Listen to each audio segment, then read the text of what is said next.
உன் பின்னாடி 100 பேர் இருக்கலாம், 1000 பேர் இருக்கலாம். ஆனா ஏன் முன்னாடி ஒரே ஒருத்தன் தான்.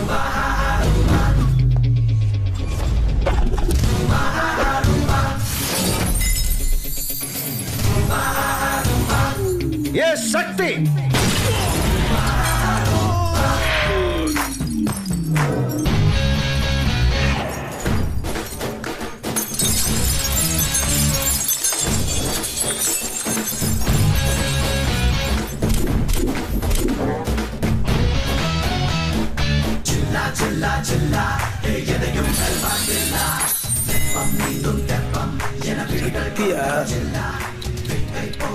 அண்ணே, அவனுக்கு இன்னொரு பேர் இருக்கான், ஜில்லாவா.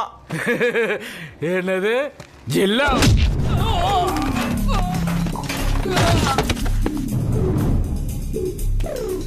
ஒரு வாட்டி என்கிட்ட வாங்கிட்டான்னா இங்க இல்ல இந்த ஜில்லாவிலே இருக்க மாட்டான். அதான் பயப்புள்ளைங்க பாசமா வச்ச பேரு.